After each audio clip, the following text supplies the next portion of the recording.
My dad he was in a plane crash in his early 20s, and it was off San Francisco, and he had to swim like a couple miles in that water to survive. Yeah. Holy shit. Clint Eastwood, a name synonymous with American cinema, faced a life-threatening situation that would test his resolve and survival instincts like never before. On September 30th, 1951, at just 21 years old, he was drafted into the U.S. Army during the Korean War and stationed at Fort Ord, California. While many of his peers faced the horrors of combat, Eastwood took advantage of military flights to visit parents. Little did he know that one such flight would turn into a nightmare, a near-fatal crash in the Pacific Ocean that would leave him fighting for his life in freezing waters. As the U.S. Navy AD-1 Skyraider soared into the sky, ominous clouds gathered, hinting at the chaos to come. Would he make it back to shore, or was this the end of his journey? This is the terrifying story of U.S. Navy Flight AD-1. On September 30th, 1951, Clint Eastwood boarded a U.S. Navy AD-1 Skyraider for what was intended to be a routine flight. The aircraft, renowned for its rugged design and versatility, was designed for ground attack missions and had a wingspan of approximately 50 feet. It was powered by a Wright R3350 duplex Cyclone engine, capable of reaching speeds of up to 300 miles per hour and carrying over 8,000 pounds of ordnance. The flight departed from Sandpoint Naval Air Station in Seattle, bound for Northern California. The flight crew aboard the U.S. Navy AD-1 Skyraider on September 30th, 1951, included the pilot, Lieutenant Francis Coleman Anderson, and Clint Eastwood, who was a passenger. Lieutenant Anderson was a trained military pilot, familiar with the rigors of aviation during the Korean War. His military training equipped him to handle various emergencies, though the unfortunate circumstances they faced that day proved overwhelming. Leading up to takeoff, weather conditions were deteriorating, with thick clouds looming overhead and forecasts indicating worsening weather. The crew, focused on their mission, may have overlooked crucial safety checks. As the Skyraider climbed into the sky, it encountered severe weather, including heavy rain and strong winds that drastically reduced visibility. The aircraft faced critical issues, including a sputtering engine and dangerously low fuel levels. Miscommunication between the pilot and ground control likely exacerbated these problems, leading to a perilous situation that set the stage for disaster. The first signs of trouble emerged even before takeoff. The weather conditions were far from ideal. Thick clouds loomed overhead, and forecasts hinted at deteriorating conditions. Despite the excitement of flying, a sense of unease began to settle in. As the aircraft ascended, the situation worsened.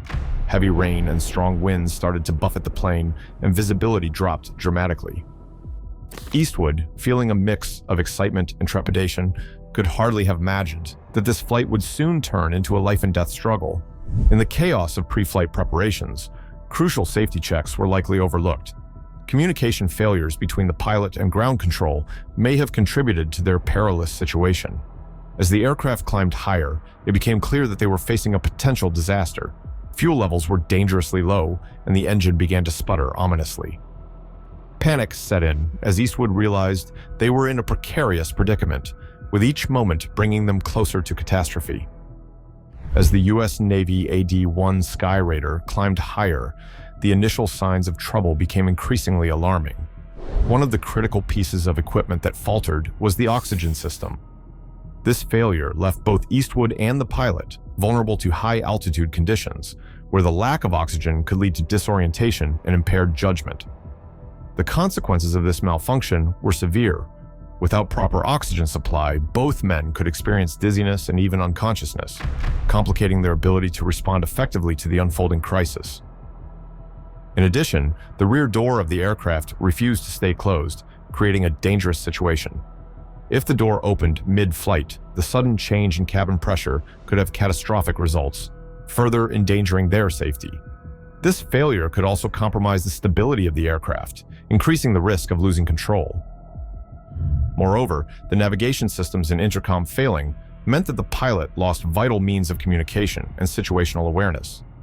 Without the ability to accurately gauge their position or coordinate with ground control, the crew was effectively flying blind. This lack of information could lead to miscalculating fuel levels, as they were unaware of how close they were to running out, making the ensuing engine failure all the more perilous. The combination of these equipment failures created a perfect storm of complications that significantly impacted their flight safety. As the aircraft spiraled into chaos, it became clear that these initial signs of trouble were not mere inconveniences, but indicators of the catastrophic scenario that was about to unfold. The aircraft, renowned for its rugged design and versatility, was supposed to be a reliable means of transport. However, a lack of proper communication and navigation soon became evident. As they flew over the Pacific Ocean, the pilot realized they were running dangerously low on fuel, a critical oversight that would have dire consequences. The pilot's desperate attempts to regain control were met with failure, heightening the urgency of their predicament. The aircraft lurched violently, tilting dangerously as it plummeted toward the churning ocean below. The once sturdy Skyraider, known for its resilience, now felt fragile, a mere toy caught in the storm's fury. Suddenly, the cockpit filled with chaos. Panic set in as the reality of their impending crash loomed larger with each passing second. Eastwood could feel the cold sweat on his brow. He was trapped in a metal tube, hurtling toward a watery grave. It was a moment suspended in time. Fear clawed at his insides as the ocean rushed up to meet them. With the engines sputtering ominously, the pilot struggled to stabilize the aircraft. The Skyraider began to spiral downward, caught in a vicious dance with nature. Eastwood's heart raced as he felt the plane's descent accelerate, his instincts kicking in as he braced for impact. The once steady flight transformed into chaos. The roar of the wind drowned out any thoughts of safety. The cockpit filled with temptation as the pilot fought valiantly against the controls, desperately attempting to regain control of the spiraling aircraft. As they plunged close to the ocean's surface, panic set in among the two. The reality of their situation was sinking in faster than the plane itself. With each passing second, it became increasingly clear that they were not going to make it back to solid ground. The pilot's attempts to pull up were met with resistance from the aircraft, which seemed to have a mind of its own as it succumbed to gravity's relentless pull. In those terrifying moments, Eastwood could only hold on tightly, knowing that survival depended on how well they could navigate this catastrophic failure. Recalling that event later in an interview, Clint Eastwood said, "It was a naval torpedo bomber. There were no seats, and I had to squeeze into the radar compartment on the plane. I nearly fell out. I was a mile up holding on for dear life." In the face of chaos, a pivotal decision emerged. Clint Eastwood and the pilot, Lieutenant Francis Coleman Anderson, knew they had to act swiftly. With the U.S. Navy AD-1 Skyraider spiraling towards the Pacific, instinct kicked in, driving them to abandon the sinking aircraft. Eastwood's heart raced as he prepared to leap into the frigid waters, understanding that their survival hinged on immediate action. It was a fight against time, nature, and the unknown. The impact of the ocean was nothing short of terrifying. As the Skyraider crashed, it skidded across the surface, violently bouncing before it succumbed to the waves. The cold water engulfed Eastwood and Anderson, who found themselves submerged and disoriented. Eastwood, having briefly passed out from a lack of oxygen, opened his eyes to the chaos surrounding them. As the aircraft began to sink, the pair emerged from the wreckage, grappling with the shock of the cold. Instinctively, they swam toward what they hoped was safety, battling the powerful currents. Eastwood fought through the numbing chill, each stroke a testament to his resolve as he focused on the distant shoreline. Panic threatened to overwhelm him, especially when the waves tossed him about, but he pressed on, knowing they had to escape the clutches of the ocean. Struggling against powerful currents and towering waves, Eastwood fought to stay afloat. Each stroke felt like a battle as the relentless surf threatened to pull him under. The freezing water stung his skin, and he could feel the weight of exhaustion creeping in as he paddled toward what he hoped was safety. With every wave crashing over him, doubt began to seep into his mind. Would he make it to shore? Would the pilot be able to keep up? Despite the chaos, Eastwood's determination surged. He focused on the distant shoreline, using sheer willpower to push through the frigid depths. In that harrowing moment, survival became more than just instinct. It was a fight against nature itself. As Clint Eastwood and the pilot struggled against the relentless waves, the chaos of the ocean soon led to their separation. In the frigid water, Eastwood felt a momentary panic as he realized he could no longer see his companion. The powerful currents tossed him around, and for a brief moment, doubt crept into his mind. Were they both going to survive this ordeal? Instincts kicked in, and Eastwood focused on swimming toward the distant shore. The fear of losing the pilot weighed on him, but his survival became his singular priority. He fought against the icy grip of the water, determined to find safety. Just when despair threatened to overwhelm him, he caught sight of the pilot nearby. Relief washed over him as they regrouped, bolstered by their shared resolve to make it to land together. As Clint Eastwood struggled in the frigid waters of the Pacific, his mental resilience became a defining factor in his fight for survival. Despite the overwhelming odds against him, including having just passed out due to low oxygen during the crash, Eastwood's determination to keep swimming kicked in. The shock of the cold water jolted him back to consciousness, igniting an instinctual will to live. Thoughts of life and death raced through his mind as he fought against the powerful currents. He reflected on his life, the people he loved, and the dreams he still wanted to pursue. Each stroke was a testament to his resolve. Even when exhaustion threatened to pull him under, he pressed on. In those desperate moments, Eastwood tapped into an inner strength that propelled him forward, reminding himself that survival was not just a possibility. It was his only option. After an arduous 2-mile swim through the frigid Pacific waters, Clint Eastwood finally caught sight of land. The journey had taken nearly an hour, each stroke a battle against exhaustion and fear. As he dragged himself onto the sandy beach, a wave of relief washed over him. But there was no sign of the pilot. He had not even the strength to call for help. Collapsing onto the shore, Eastwood felt his body surrender to the toll of the struggle.